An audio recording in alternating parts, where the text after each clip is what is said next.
Hinamak na manugang. Kabanata 211 kumunat ang noo ni Renan at sinabing, Second Mother, hindi rin masama ang medical skills ni Alex Dixon, nakatulong siya sa pamilya Ren, huwag mong sabihin iyon. Saway ni Lee Jinyu, wala kang karapatang magsalita dito, umalis ka. Alex Dixon, nagbago ang ekspresyon ni Lu Hangjan, agad niyang hinawakan si Renan at tinanong, nasaan siya? Walang magawang sinabi ni Renan, gusto siyang gamutin ng tatay ko, pero pinapanta ka ng pangalawang ina, kaya pinagalitan niya ito at umalis. Malaking pagbabago ang ekspresyon ni Lu Hangjan, at agad siyang napag-alitan, ignorante tanga, may mata ka talaga pero bulag ka, ang nagbigay sa akin ng bote ng gamot na ito ay si Alex Dixon, ganito ang pakikitungo mo sa dakilang guro. Bakit kailangan mo pa, para hanapin ako? Pagkatapos sabihin yon, iwinagayway ni Lu Hangjan ang kanyang manggas at lumabas na may madilim na ekspresyon. Ito, siya, natigilan si Lee Jinyu at agad na pinagpawisan ng malamig. Nagmamadali siyang sumulong sa takot at pinigilan si Lu Hangjan, Master Lu, siya, isa lang siyang dilaw na buhok na nasa 20s, paanong mas mataas ang kanyang medical skills kaysa sayo? Get lost, kung alam kong pipi ka pa sa baboy, hindi na ako sana pumunta, galit na sigaw ni Lu Hangjan, tandang babae. Siya ay may kakaibang ugali, ngunit mahal niya ang gamot gaya ng kanyang buhay, kahit sino pa ang kabilang partido, basta naramdaman niya na mataas ang medical skills ng kabilang partido, hindi siya magagalit at mapagpakumbabang hihingi ng patnubay. Ngayong si Alex Dixon ay pinagalitan na ng shrew na ito, agad na nakaramdam ng galit si Lu Hangjan, lalo siyang natakot na iba ang tingin sa kanya ni Alex Dixon nang malaman niyang pumunta siya sa Ren family para gamutin ang kanyang karamdaman. Nanlambot ang mga binti ni Lee Jinyu dahil sa pinagalitan, nakaramdam siya ng pagkahilo, at nagmamakaawa siya sa nanginginig na boses, ako, paano ko malalaman na napakataas ng kanyang kakayahan sa medisina? Ikalawang ina, sinabi ko sa iyo kanina, ngunit hindi ka naniwala sa akin, malamig na sabi ni Renan, nakaramdam siya ng hindi maipaliwanag na saya sa kanyang puso. Bamantong hininga si Lu Hangjan, sinabi ko lang naman na si Master Alex Dixon lang ang makakapagpagaling sa katangahan ng anak mo, isang hanggal na babae ang nararapat mamatay, simula ngayon, hindi ko nagagamutin ang sakit ng anak ko, kayo na ang bahala. Pagkasabi niyo ay inangat niya ang ulo niya at galit na naglakad palabas ng pinto. Paano kaya siya? Bumagsak si Lee Jinyu sa lupa na parang sinampal ang kanyang mga buto. Bigla niyang sinabi kay Ren Zhenjun, bilasan mo at yayain mo si Master Dixon pabalik, ako. Humihingi ako ng tawad sa kanya, diba, parang wala siyang karaming pera. Diba, I'm willing to pay.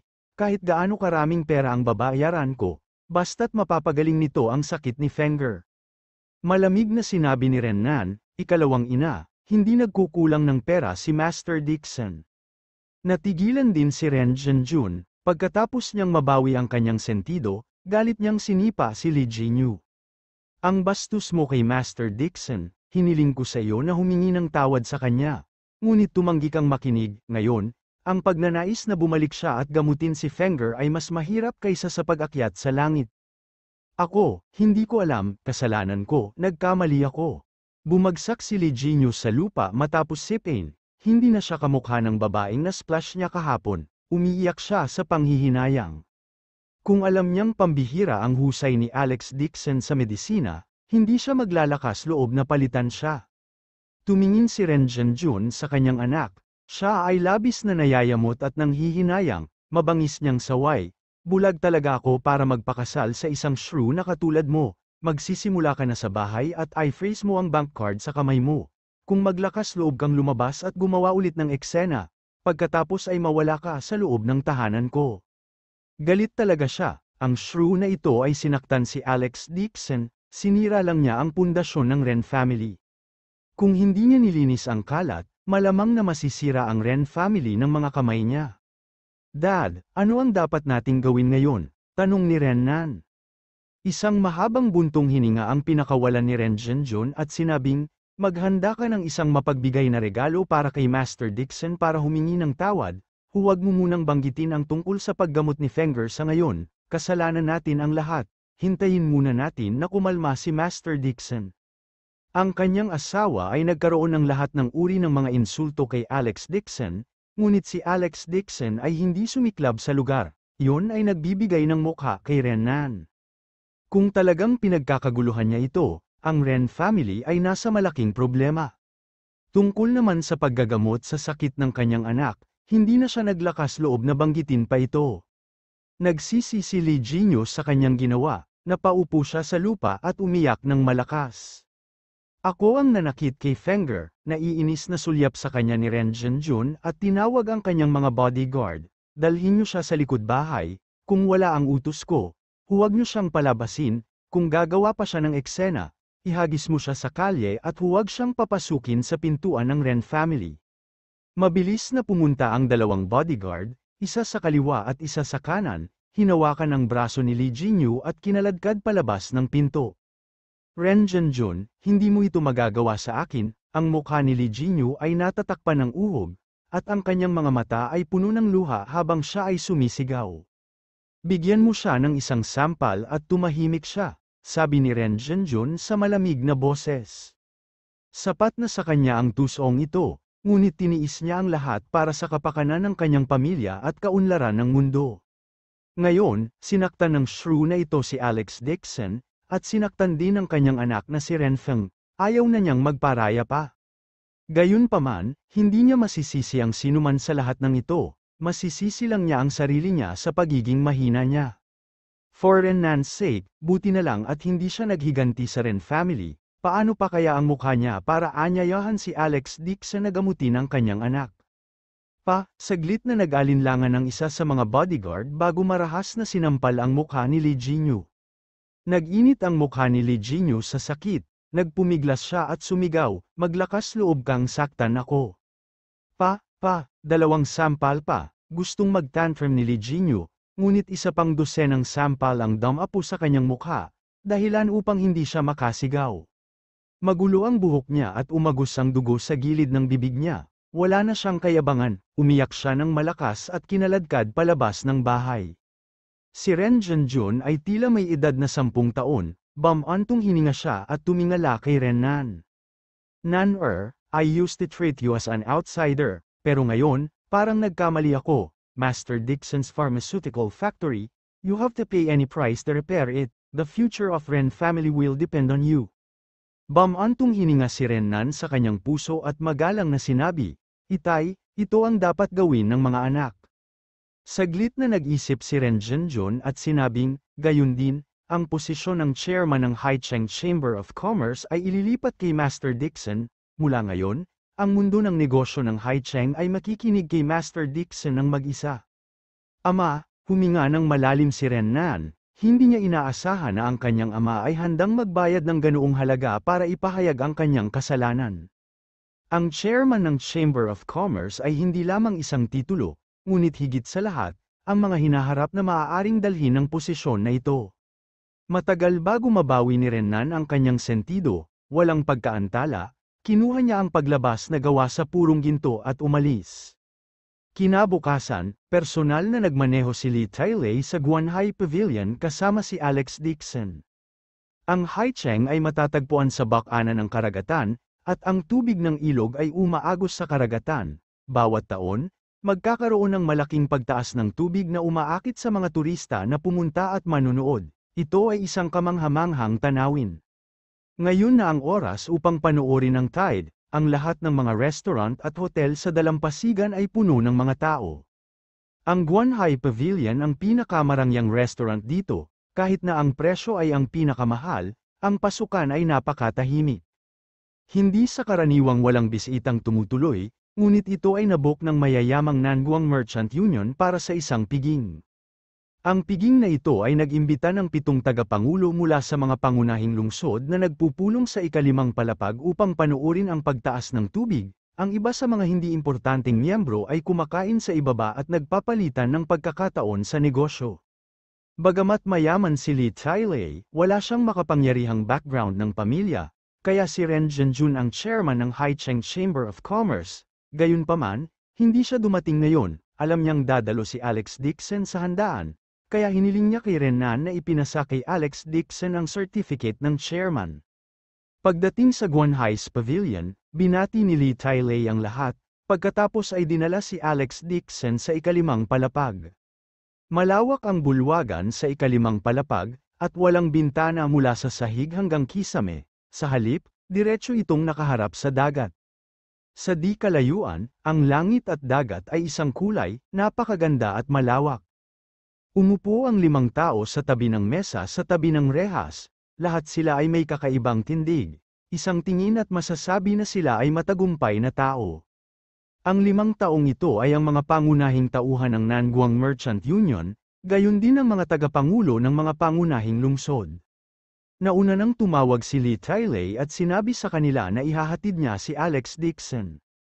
Ipinaalam niya ang mga gwardya, pagkatapos ay pumasok kasama si Alex Dixon at nakangiting sinabi, "Lahat, ito si Master Dixon, na dinala ko sa pulong." Si Master Dixon ay hindi lamang magaling sa medisina, ngunit plano rin niyang magnegosyo sa Haicheng, kasalukuyan siyang naghahanda ng isang pharmaceutical factory. Isang nasa katanghaliang gulang na lalaki ang nagsabi, "Ikaw ay taga Jinling?" Magalang na tuma-NGO si Alex Dixon at sinabing, "Galing ako sa Jinling papuntang Haicheng, kumusta, mga tagapangulo?" "Maupo ka," sabi ng medyo may edad na. Maliban sa nasa katanghaliang gulang na lalaki, ang iba pang mga tao ay nagtaas ng ulo at sinulyapan si Alex Dixon. Nagmamalaki silang tuma-NGO at nag-iwas ng tingin. Lalo na ang isang matandang lalaki, tinapunan lang niya ng mapang-asar na tingin si Alex Dixon bago ibinaba ang ulo para uminom ng tsaa at hindi pinansin. Masyadong halata ang pagmamaliit ng mga taong ito, medyo napahiya din si Lee Tailei, ngunit si Alex Dixon ay hindi alipin o saplada. Pumunta siya sa bakanteng upuan at umupo. Sa pagkakataong ito, inilapag ng matanda ang tasa at maliit na pinag-uusapan. Ito ang posisyon ng isang miyembro ng Chamber of Commerce. Kahit hindi siya dumating, wala kang karapatang umupo at magsalita. Kabanata 212. Kumunat ang noo ng medyo may edad na lalaki. Alam niyang minamaliit niya si Alex Dixon, ngunit wala siyang sinabi. Siya ang chairman ng Chamber of Commerce ng Liping City, habang ang matanda ay ang deputy chief ng Nanguang's Chamber of Commerce. Gu Jihai, hindi niya kailangang saktan ng deputy chief para sa isang maliit na figura tulad ni Alex Dixon. Umupo na si Alex Dixon, nang marinig niya ito, hindi siya kumikibo, itinaas lang niya ang kanyang ulo at sinabing may payak ng ngiti, "Sa tingin ko ay mayroon akong mga kwalipikasyon." Nagulat ang lahat nang marinig ang mga salitang ito. Nagtaas ng ulo ang iilang pinuno ng guild sa pagkagulat, kumunat ang noo nila at tinitigan si Alex Dixon. Natigilan din si Lee Tailei, at kinakabahan siyang nagtaas ng ulo. Tinitigan ni Gu Jihai si Alex Dixon ng ilang segundo at hindi gumagalaw, bigla na lang siyang nagpakawala ng buntong hininga at ngumisi. "Hehe, ang yabang ng batang ito. I suppose your father is also from the Jing City." Puno ng panunuya at pangungutya ang tono niya, nagsalubong ang kilay ni Lee Tailei. Malinaw na alam ng kabilang partido na walang anumang background si Alex Dixon, ngayong isiniwalat na niya ang background ng kanyang pamilya. Ito na ang tinatawag na paglalantad ng katotohanan. Ngumiti si Alex Dixon na hindi alipin o mapagmataas at sinabing, "Wala akong anumang pinagmulang pamilya, ngunit mayroon ako nito. Hindi ko alam kung sapat ba akong kwalipikado." Pagkasabi niyon ay may inilabas siyang purong gintong card sa kanyang bulsa at inihagis sa mesa. Ito ay, nanlamig ang mukha ni Gu Jihai. Tinitigan niya ang card, hindi makapagsalita ng matagal. Nagulat din ang ilang guild leaders na naruroon. Hindi ba ito mangyayari ng guild master ng Haicheng Chamber of Commerce? Bakit nasa iyong mga kamay? Ang gintong card na ito ay ang resulta ng pagkakakilanlan na ibinigay sa 7 presidente ng Merchant Union. Ang taong may hawak nitong golden card ay ang guildmaster ng Chamber of Commerce. Ngumiti si Alex Dixon at nagtanong, "May karapatan ba akong umupo ngayon?"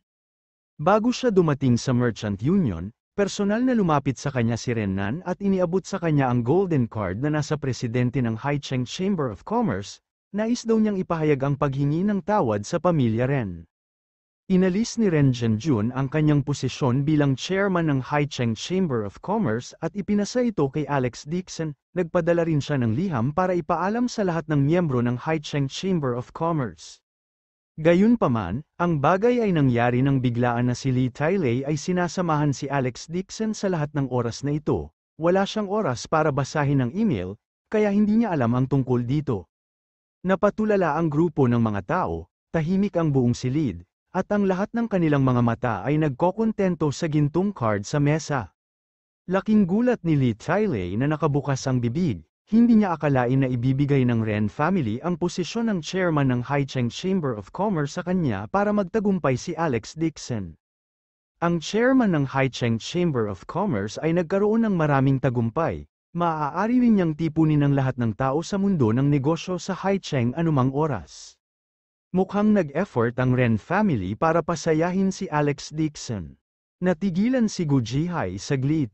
Bigla niyang hinampas ang dilaw na mesang kahoy na peras at galit na galit. Ang Ren Zhenjun na ito ay nanggugulo. How dare he not inform the merchant union about such big matter?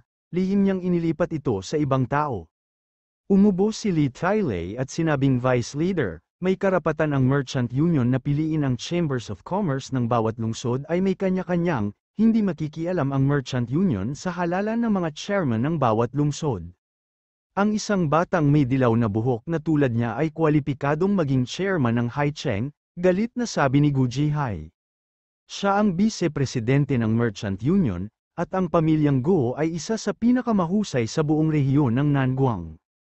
Ang lalaking nasa katanghaliang gulang na nagsalita kanina ay tinawag na Zhao Changshan, ang presidente ng Liping Chamber of Commerce. Umiling siya at sinabing, masyadong bata si Ren Zhenjun. Kahit gusto mong magpalit ng presidente, kailangan mong iboto ang mga miyembro ng Haicheng Chamber of Commerce na makapasa. Nakapasa na ang karamihan sa mga miyembro, mahinang sabi ni Alex Dixon, pwede kang tumawag at magtanong. Mayroon na siyang tiyak na katayuan sa mundo ng negosyo ng Haicheng, sa pangunguna ng Ren family, karamihan sa mga miyembro ng Chamber of Commerce ay walang nangyayari.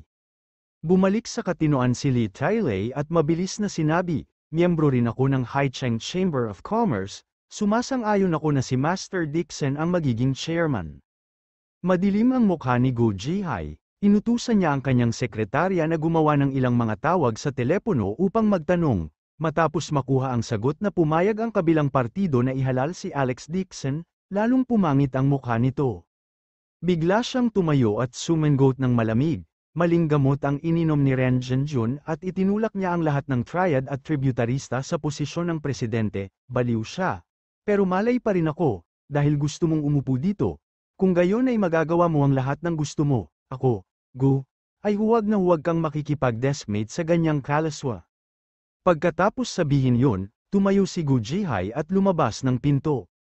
Talagang hindi sineseryoso ni Ren Zhenjun ang Merchant Union. Malungkot na sabi ni Zhao Changshan at tumayo din para lumabas ng pinto. Tumayo ang ilang presidente sa hapag at lumabas na nakakunot ang mga kilay. Kahit na si Alex Dixon ang guild leader ng Haicheng Chamber of Commerce at kwalipikadong maupo rito, hindi nila hinamak ang pagiging deskmate ng taong ito, masyadong nakakahiya. Madilim ang mukha ni Lee Tylay, naglakad siya sa harap ni Gu Jihai at hinarangan siya, Elder Gu. Si Master Dixon na ngayon ang chairman ng Haicheng Chamber of Commerce, may karapatan siyang umupo dito, hindi ba masyado kayong walang galang sa ating chairman, sa palagay mo, nasaan ang ating Haicheng Chamber of Commerce? Ngumisi si Gu Jihai, Lee Tylay, kung mahalal ka bilang chairman, tiyak na wala akong sasabihin, pero hindi kilalang bata, sino siya sa tingin niya, karapat-dapat ba siyang maging pantay sa atin?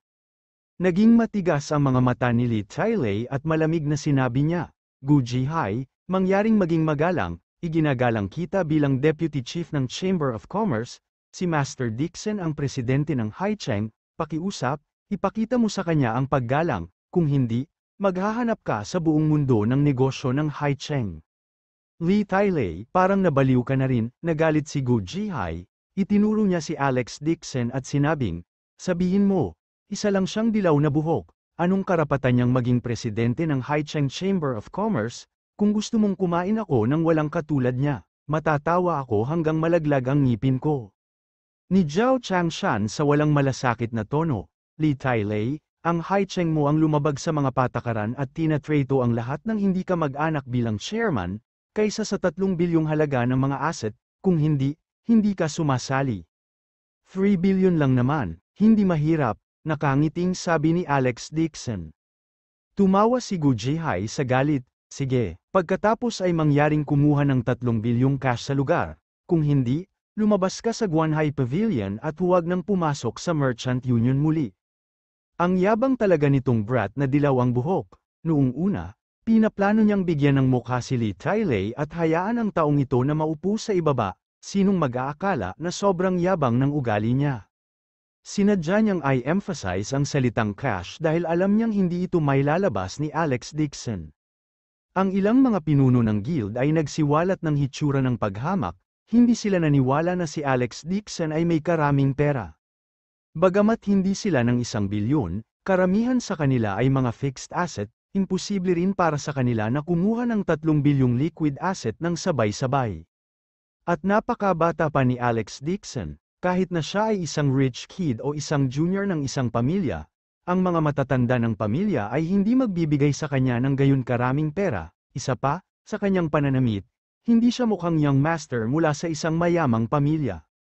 Nakangiting sabi ni Alex Dixon, 3 billion, it was not a big deal, sandali lang, magmamakaawa kayong lahat na bigyan ako ng 3 bilyon. Mangarap ka, lumingon si Gu Jihai at galit na sumigaw, Li Tailei, hinahangaan ng iyong Haicheng Chamber of Commerce ang ganitong klase ng manloloko bilang kanilang chairman, sa tingin ko yung Haicheng ay nasa kaguluhan, hindi ka na maaaring maging pangunahing miyembro ng Merchant Union. Pagkatapos sabihin yon, malamig na nag-utos si Gu Jihai, lahat ng tao ay bumoto at bumoto. Sa tingin ko ang Haicheng Chamber of Commerce ay hindi na nag-utos sa pamamahala ng Merchant Union. Ako ang unang tumutol. Kabanata 213 pagkatapos magsalita ni Gu Jihai, itinaas niya ang kanyang kamay. Kaagad, itinaas din ng ilang tagapangulo ng Kamara ng Komersyo ang kanilang mga kamay upang bumoto para paalisin ang pamamahala ng Haicheng sa Merchant Union.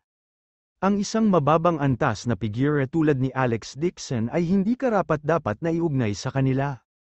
Nang marinig ang mga salita ng lahat, hindi nagbago ang ekspresyon ni Alex Dixon. Nang ang iilan sa kanila ay sunod-sunod na nagtaas ng kanilang mga kamay, si Li Tailei ay nag-aalalang itinapakan ang kanyang mga paa sa likuran niya. Noon lamang ibinuka ni Alex Dixon ang kanyang bibig at sinabing, huwag kang mag-alala, mayroon akong isang bagay, pagkatapos mong makita ito, hindi pa huli ang lahat para magdesisyon. Humph, ano sa tingin mo ang lugar na ito? Nakita na ng mga tao dito ang lahat, si Gu Jihai ay malamig na sumimangot na may galit. Hindi siya pinansin ni Alex Dixon, dumukot siya sa kanyang bulsa at kumuha ng kahon na gawa sa kahoy, binuksan niya ito at inilagay sa mesa. Napatingin ang lahat sa mga tabletas na nasa mesa, ang mga tabletas ay simple, na puno sila ng maliliit na butas. Ang pangit ng mga ekspresyon nila. Pinagtatawanan mo ba kami? Nagpakita si Gu Jihai ng isang mamamatay tao na ekspresyon. Ang batang ito ay walang alinlangan na iniinsulto sila sa pamamagitan ng pagkuha ng ganoong bagay. Si Alex Dixon ay sumulyap sa kanya ng walang pakialam at sinabing, "Are you kidding me? Are you worthy?" Namula ang mukha ni Gu Jihai at galit na sinabi niya, "Anak, nililigawan mo si kamatayan." Napalingon si Alex Dixon at mahinahong sinabi, ang pill na ito ay tinatawag na rejuvenation pill, nagagamot nito ang cancer, at maaaring pansamantalang ibalik ang katawan ng isang tao sa murang estado na 25 taong gulang, ito ay tatagal hanggang mawala ang epektong panggamot, sa paligid ng kalahating buwan. Ano? Nagulat ang lahat. Si Zhao Changshan ay malamig na sumangot at sinabing, ang tabletang ito ay tinatawag na rejuvenation pill, maaari nitong pagalingin ang cancer, at pansamantalang maibabalik nito ang katawan ng isang tao sa murang estado na 25 taong gulang, ito ay tatagal hanggang sa mawala ang epekto ng tableta. How can this medicine exist? Paano mo mapapatunayan? Nagulat din si Gu Jihai, matapos marinig na nakakapagpagaling ito ng cancer, hindi niya maigalaw ang kanyang mga tainga. Bagamat alam niyang nagsisi ang batang ito sa kanya, hindi niya sinungaling na maiwasang magkaroon ng kislap ng pag-asa. Paano kung totoo nga? Napatingin sa kanila si Alex Dixon at tumingin sa pinakamatandang lalaki na may kulay silver na buhok. Itinuro niya ang kanyang daliri at sinabing, ikaw, halika at subukan. Anak, magpakita ng respeto, ang matandang iyon ay ang chairman ng Chamber of Commerce ng Changping City, si Lu Mingyuan. Ang kanyang net worth ay hindi bababa sa 10-10 bilyon, hindi pa siya sinisigawan ng ganyan.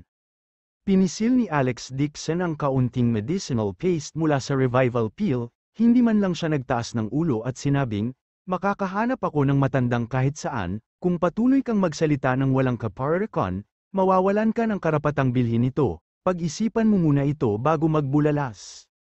Agad na nagalit si Lu Mingyuan, ngunit sa kanyang edad, ang pinaka-inaalala niya ay kalusugan. Naisip niya na kung gumana ang gamot na ito at wala siyang karapatang bilhin ito, mas malala pa ito. Pinipigilan niya ang kanyang galit at malamig na sinabi, kung manggahas kang magsinungaling sa amin, huwag mong isipin ang pag-alis dito ngayon. Pagkatapos sabihin yon, lumakad si Lu Mingyuan sa gilid. Napakaraming kalokohan. Pinisil ni Alex Dixon ang kanyang kamay at itinapon ang maliit na piraso ng medicinal paste sa bibig ni Lu Mingyuan. Ang mga mata ng lahat ay nakikipagkwentuhan kay Lu Mingyuan. Nakatutok sa kanya ang mga mata ni Gu Jihai habang nagtanong, gaano katagal magkakabisa ang gamot na ito? Agad-agad, tinuro ni Alex Dixon si Lu Mingyuan. Sa sandaling ito, namula ang mukha ni Lu Mingyuan. Ang pilak niyang buhok ay isa-isang naging itim, pati ang mga kulubot sa mukha niya ay nakinis, naging makinis ang kanyang balat at nawala ang kanyang mga age spot. Isang himala, isa siyang Diyos, bulong ni Zhao Changshan sa sarili. Sa sandaling ito, ang lahat ay ganap na natulala sa eksenang nasa harapan nila. Ilang sandali pa, bumalik si Lu Mingyuan sa kanyang katinoan, agad niyang hinawakan si Alex Dixon at sinabing, Alex Dixon, ano? 1 bilyon, matandang Lu, ang liit talaga ng bigay mo. Bibigyan kita ng 2 bilyon, namula rin ang mukha ni Zhao Changshan. Ito ay hindi pambili ng gamot. Ito ay pagbili ng buhay. Ang medical pill na ito ay nangangailangan ng isang buhay. Nag-aapoy din ang mga mata ni Li Tailei habang sinasabi, Master Dixon, itong tableta, gusto ko ring bilhin ito, nasa iyo ang presyo. Para sa mga taong ito, ang pera ay isang numero lamang. Paano ito magiging mas mahalaga kaysa sa kalusugan? Kahit gaano karaming pera ang ginastos nila, willing silang bilhin ito. Nilibot ng tingin ni Alex Dixon ang mga taong ito, nakita niyang lahat sila ay nakitingin sa revival pill na may nag-aapoy na mga mata, at medyo lumuwag ang kanilang mga puso. Sa sandaling ito, biglang itinulak ni Gu Jihai ang lahat at nagmamadaling tumakbo kay Alex Dixon, sabi niya, magbabayad ako ng 3 bilyon, ibenta mo sa akin. Tumingin sa kanya si Alex Dixon na may kalmadong ekspresyon, mahirap sabihin kung masaya ba siya o galit. Kanina lang, sinabi niyang hindi karapat-dapat umupo si Alex Dixon sa kanila, pero ngayon, nagmamakaawa siya kay Alex Dixon. Para bang alam niyang nagkamali siya, biglang sinampal ni Gu Jihai ang sarili sa mukha, napaluhod siya at nanatiling nakayuko kay Alex Dixon, umiyak siya. Ako ang nabulag ng katandaan at nakasakit kay Master Dixon, patawarin mo sana ako.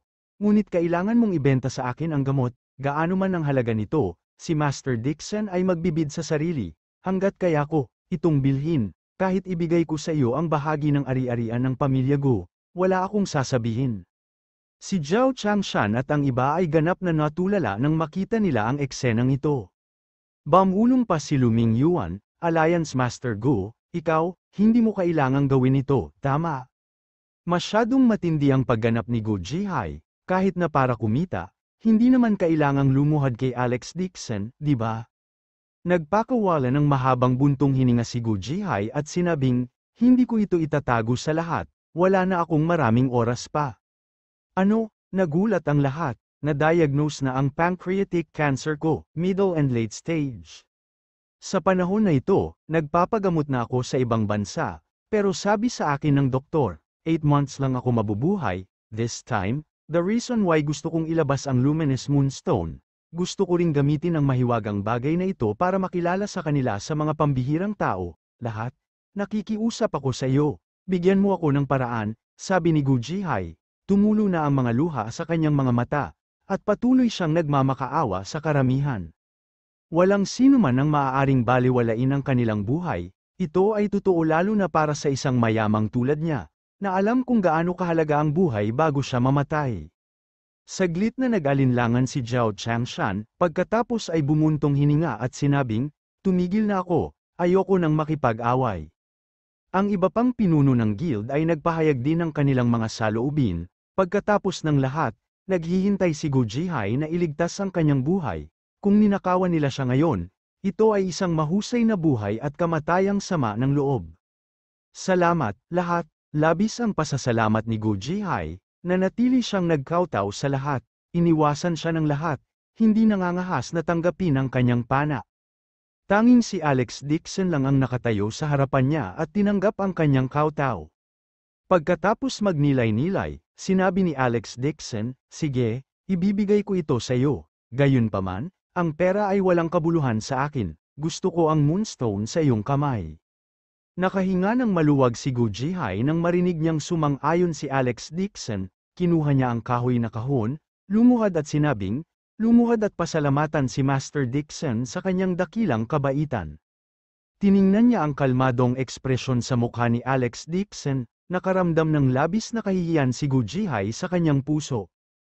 Ang matandang mata ko na ang nabubulag sa edad, paulit-ulit kong sinimula na puntiryahin si Master Dixon, ngunit hindi mo pinansin ang mga nakaraan kong sama ng loob at ibinenta mo pa sa akin ang tableta. Ibibigay ko sa iyo ang moonstone at babayaran ko si Master ng 500 milyon, labis na nahihiya si Gu Jihai. Bahagyang tuma-NGO si Alex Dixon, hindi naman talaga masama ang isip ng taong ito, buti na lang matagal na siyang nasa mataas na posisyon at marami na siyang pinapahangin.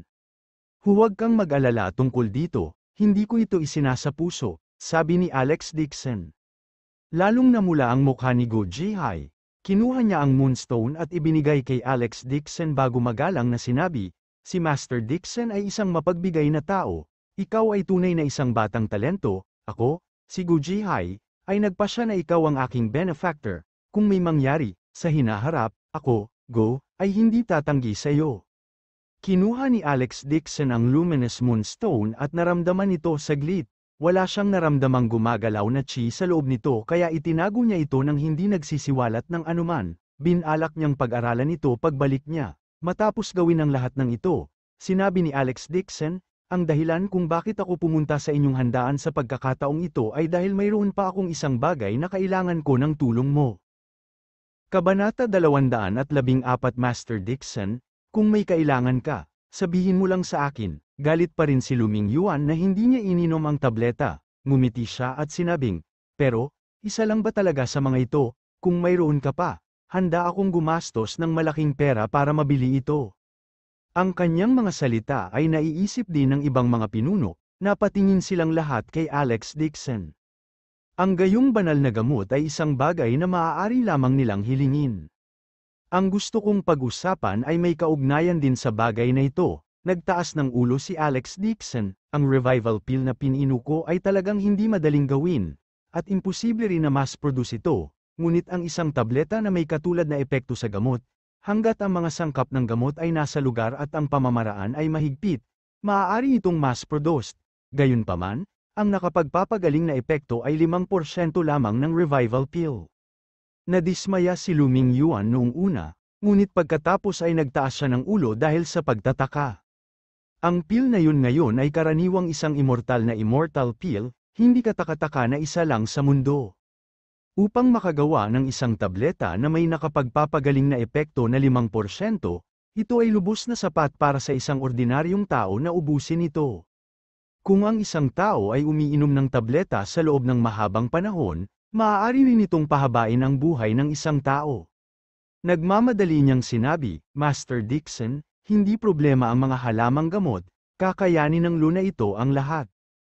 Sunod-sunod na tumugon ang ilang leader ng guild, lalo na si Gu Jihai, na higit na sumuporta sa kanya. Ngumiti si Alex Dixon at sinabing, naghahanda ako ng pabrika ng parmasyutiko sa Haicheng, hiniling ko sa Renhetang na tumulong sa pagtatayo ng pabrika, ngunit marami pa ring problema, tulad ng supply ng mga halamang gamot, pangangalap ng mga tao, at problema ng bentahan ng gamot. Kailangan ko ng tutulong sa akin sa paghahanda. Nang matapos siyang magsalita, agad na tinapak ni Luming Yuan ang kanyang dibdib. Master Dixon, huwag kang mag-alala, pinapatakbo ko ang negosyo ng medicinal herb sa aking tahanan, ipauwi mo sa akin ang mga medicinal herbs. Si Zhao Changshan ay hindi rin gustong mahuli, mabilis siyang pumunta sa harap at sinabing, Master Dixon, ang pamilya Zhao ay may kumpanya ng paggawa, ako ang mamamahala sa mga tauhan ng pabrika. Nakuha ni Gu Jihai ang revival pill at sabik din siyang maging matulungin. Mabilis niyang sinabi, ang aming pamilyang Go ay may malawak na network ng mga contact at ang pagbebenta ng gamot sa hinaharap, mayroon din kaming mga kumpanya ng gamot sa kanluran, may mga tindahan ng gamot sa buong bansa. Pagdating ng panahon, gagawin namin ang aming makakaya, para isa publiko ito. Sunod-sunod na ipinahayag ng mga tao ang kanilang mga pananaw, mayroon silang pera upang bayaran, at kailangan nilang maglagay ng maraming pagsisikap. Sinabi ni Alex Dixon, salamat sa inyong lahat para sa inyong suporta, pagdating ng panahon, ibigay ang 10% ng gamot sa inyong lahat. Nagpalitan ng tingin ang ilang leader ng guild at may ilang pag-aalinlangan. 10% lang ito ay masyadong maliit para sa kanila upang hatiin ito ng pantay-pantay. Nakita ni Alex Dixon ang kanilang mga iniisip at sinabing, magkano sa palagay mo ang pill na ito ay maaaring ibenta? Saglit na nag-alinlangan si Gu Jihai at sinabing, kung talagang makakamit nito ang 5% ng epekto ng revival pill, sa tingin ko ay hindi rin sapat ang 1,000,000 yuan para matugunan ang pangangailangan. Medyo mataas ang 1,000,000, pansamantala itakda natin ang presyo sa 500,000 yuan, sa tingin mo magkano ang halaga? Tanong ulit ni Alex Dixon. Hindi matiyak ni Gu Jihai, ang ganitong uri ng gamot sa espiritu ay talagang ginawa mula sa mga pambihirang halamang gamot, at tiyak na hindi mababa ang halaga. Ngumiti si Alex Dixon at sinabing, wala pang 5 yuan. Ano, lahat ay nagtaas ng ulo sa gulat, hindi nangangahas na maniwala sa kanilang narinig. Isang mahiwagang tableta, ang halaga ay 5 yuan lamang kada tableta. Ito ay mas mura pa kaysa sa repolyo, agad na natuwa ang mga tao, ang ganitong uri ng negosyo ay ganap na kumikita. Kahit na 10% lang, isa pa rin itong gintong bundok. Si Luming Yuan ang pinakamagaling, nagmamadali niyang sinabi, Master Dixon, nagkataon na lahat ay naruroon ngayon, lahat, pag-usapan natin at ihanda ang pabrika ng parmasyutiko sa lalong madaling panahon. Ito ay kumukuha ng pera, kung siya ay mabagal, natatakot siya na siya ay mahuli ng iba. Sige, ako ang Vice Alliance Master, ako ang mamumuno at aasikasuhin ang bagay na ito, bukas na sabi ni Gu Jihai, kung gayon ay magbabayad kami ng mga dibidendo batay sa kontribusyon ng lahat. Siya ang Deputy Chief, kaya natural, sasamantalahin niya ang bagay na ito. Si Zhao Changshan ay nag-aalaga lamang sa mga tao, kaya ang mga dibidendo ay hindi gaanong malaki. Walang gana niyang tanong, Master Dixon, gusto pa ba ng pharmaceutical factory na bumuo ng iba pang mga gamot? Itong Zhao na ito ay handang ibigay ang lahat. Nag-isip sandali si Alex Dixon at sinabing, sa kasalukuyan, naghahanda pa rin ang pabrika ng parmasyutiko, sa darating, bubuo sila ng Black Jade Ointment para gamutin ang mga bali, gayon din ang Muscle Revitalization Water upang gamutin ang mga paso. Black Jade Ointment, ito kaya ang uri ng spirit medicine na nagpagaling kay Ren Zhenjun sa exposition. Si Zhao Changshan ay walang katulad na gulat at nagmamadaling sinabi, kung ganoon, ako, si Zhao, ay kukuha ng lahat ng sangkap na panggamot ng Black Jade Ointment. Nasa sabik din si Luming Yuan, gulat na sabi niya, nasunog ang bunsong anak ng Ren family. Ginamit lang ni Lu Godly Doctor ang Geuma sa bote ng gamot sa mata para palakihin muli ang kanyang patay na mga kalamnan, ito kaya ang Muscle Revitalization Water. Hindi inaasahan ni Alex Dixon na ang kanilang impormasyon ay napakahusay ng kaalaman, tuma-NGO siya at sinabing, oo. Nagkagulo ang mga tao, ang dalawang uri ng espiritong gamot na ito ay nagdulot ng kaguluhan sa Haicheng. Maraming mga pharmaceutical merchant ang nagsikap na maghanap ng mga parmasyutiko. Hindi nila inaasahan na nasa harapan na pala nila.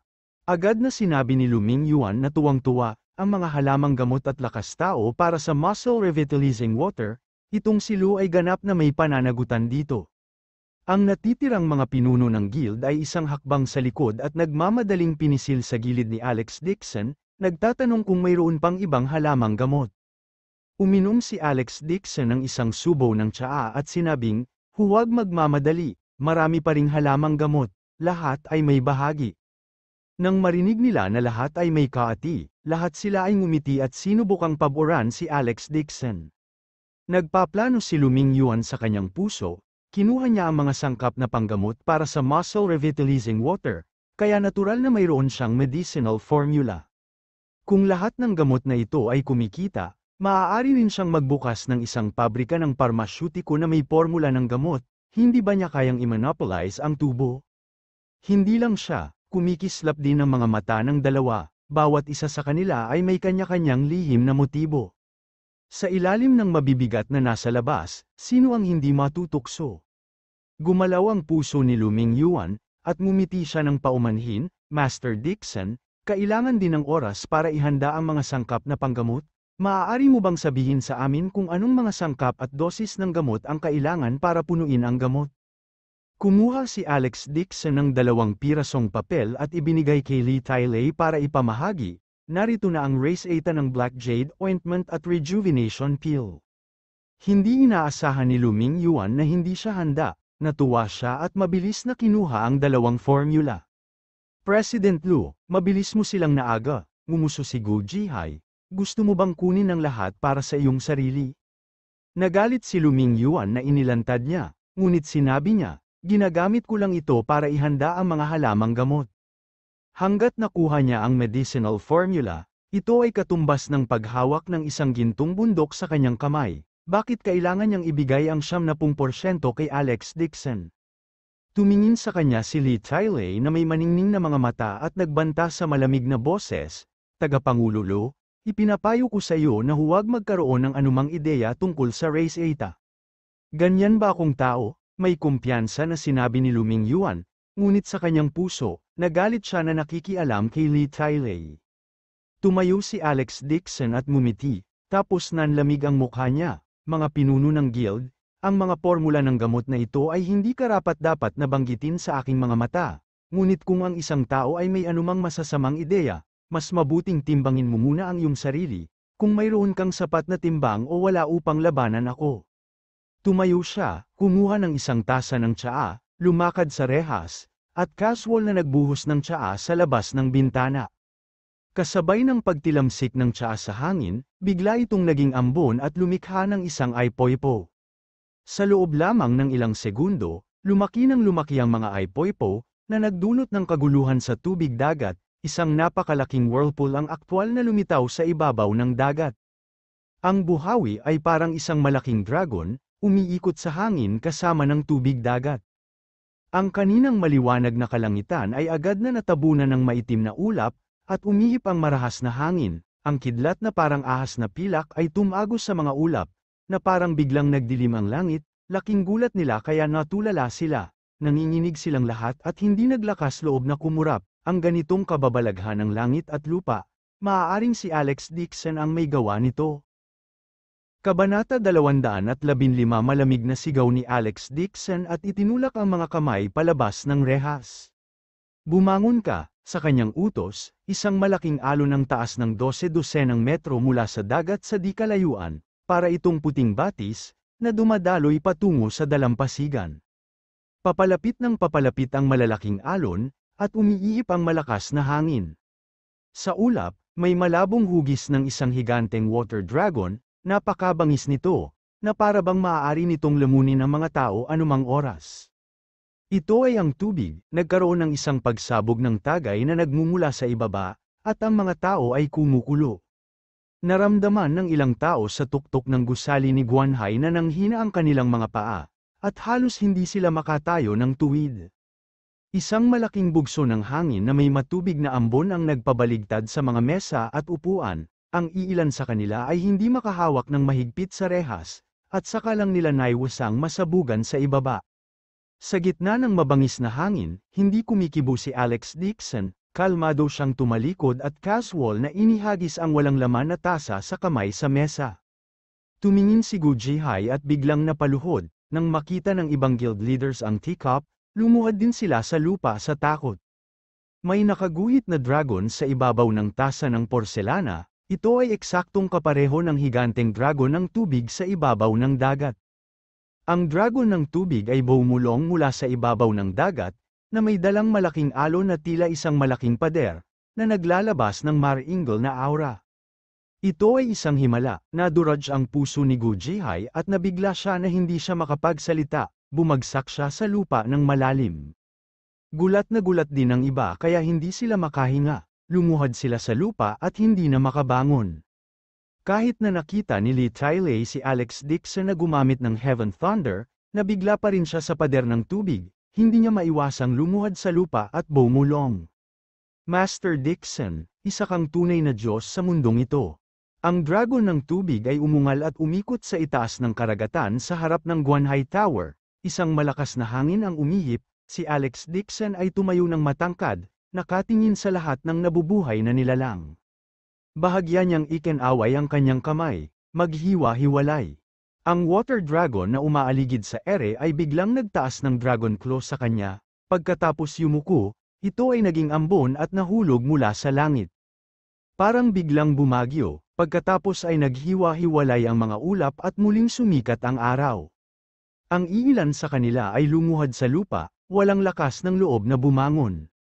Paano magagawa ng isang mortal na ipatawag ang hangin at ipatawag ang ulan, at utusan ang dragon ng tubig? At walang nang ahas na sumalungat sa ideya ni Alex Dixon. Pagkaraan ng mahabang panahon, nang utusan ni Alex Dixon ang lahat na tumayo, ang lahat ay tumayo sa takot. Bagamat huminto ang hangin at ulan, ang ibabaw ng dagat ay hindi mapapantayang kalmado, na parang walang nangyari. Gayunpaman, ang magulong bulwagan at ang tubig na tumatakip sa lupa ay nagpaalala sa lahat ng nangyari kanina. Nanginginig na tumayo si Gu Jihai at ikinulong ang kanyang mga kamay kay Alex Dixon habang nanginginig. Ako si Gu Jihai, hindi ako nangangahas na mas mataas kay Master Dixon, handa akong ituring si Master Dixon bilang pinuno ng Merchant Union at utusan ang lahat ng mga kasapi. Ang kabilang partido ay hindi isang mortal sa lahat. Deputy leader lang siya. How could he dare to be the leader? Sabay-sabay na sinabi ng lahat, gusto naming maging Master Dixon bilang aming Alliance Master. Hindi man lang nang ahas si Gu Jihai na tawagin ang kanyang sarili bilang Vice Alliance Master, paano sila magkakaroon ng lakas ng loob na tumayo sa pantay na katayuan ni Alex Dixon? Speaking of which, ang pagkakaroon ng hapunan kasama si Alex Dixon ay isang reward para sa kanila.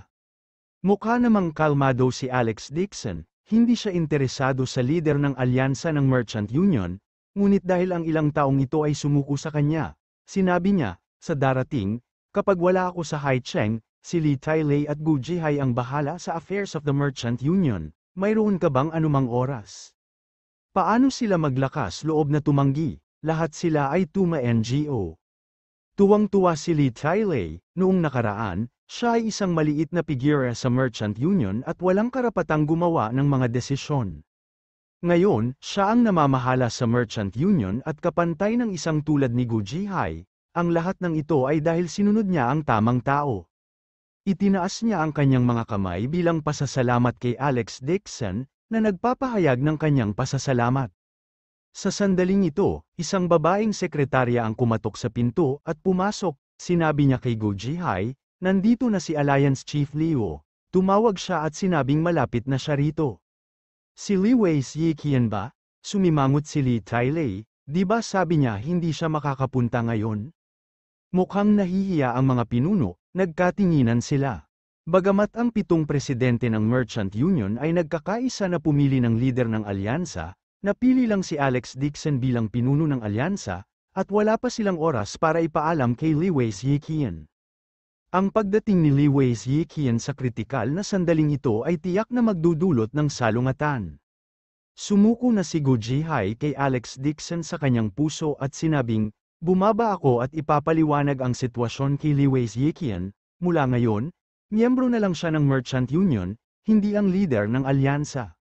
Pakiramdam ni Alex Dixon ay parang pamilyar ang pangalan, tumingala siya at nagtanong, President Gu, sino itong Li Weixian?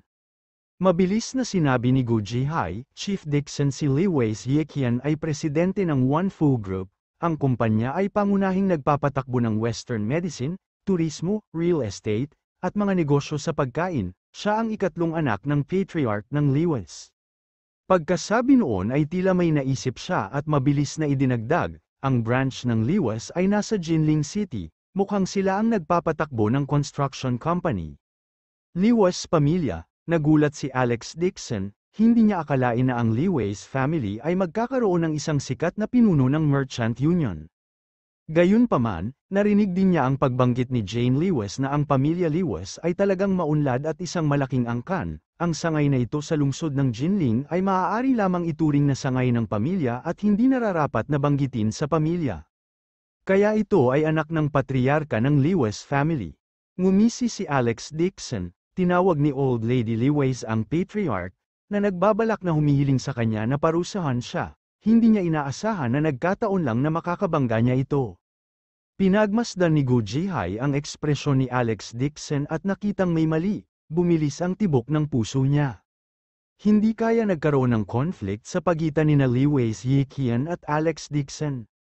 Mabilis siyang nag-isip, si Alex Dixon ay ang matrilocal na manugang ng Liwas family, tungkol naman sa Liwas family. Nang maisip niya ito, nagulat si Gu Jihai. Natatakot siya na ang dalawa sa kanila ay nagkakaroon ng hindi kanais-nais na oras.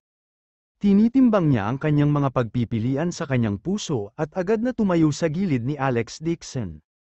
Isa lang itong Liwas family, gaano man ito kalakas, ito ay walang halaga kumpara sa banal na kapangyarihan na ginamit lamang ni Alex Dixon upang utusan ang langit at lupa. Nag-isip siya sandali at ngumiti sa lahat. Matagal nang wala si Alliance Master Liu sa Chamber of Commerce, matagal nang hindi nasisiyahan ang lahat sa kanya. Ngayon, kinuha na ni Master Dixon ang posisyon ng Alliance Master, sa palagay ko ay hindi natin siya dapat hayaan, halika dito, kung hindi, masisira ang mood.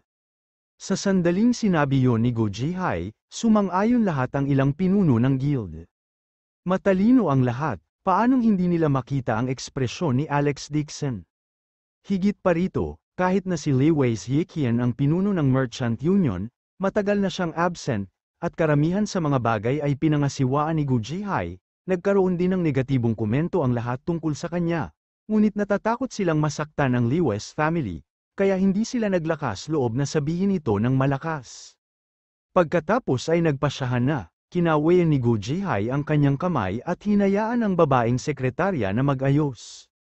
Alex Dixon said, ayokong sabihin kahit kaninong nangyari dito ngayon, sana walang magbanggit nito sa mga outsiders.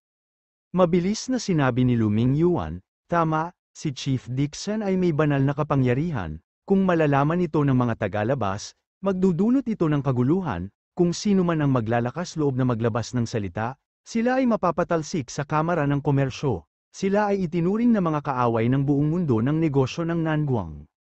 Nang makitang abala siya sa pag-bootleg, sinaman siya ng tingin ni Gu Jihai at magalang na sinabi kay Alex Dixon, Chief Dixon huwag kang mag-alala, ang bagay na ito ay pananatilihing lihim, walang mga tagalabas ang makakaalam nito. Isang itim na Rolls-Royce ang nagmaneho papunta sa gusali ng Guanhai. Lumabas sa kotse ang isang lalaking nasa katanghaliang gulang na may kakaibang tindig. Kasunod ang isang babaeng sekretarya, naglakad siya papunta sa pinto. Ito ang orihinal na chairman ng Chamber of Commerce, Liwas Yiqian, habang naglalakad siya papunta sa pinto ay agad siyang hinarang ng mga security guard. Kumunat ang noo ni Liwas Yiqian, ang babaeng sekretarya sa likod niya ay pumunta sa harap at pinagalitan, bulag ka ba? Ito si Alliance Master Liwas. Abangan ang susunod na kabanata.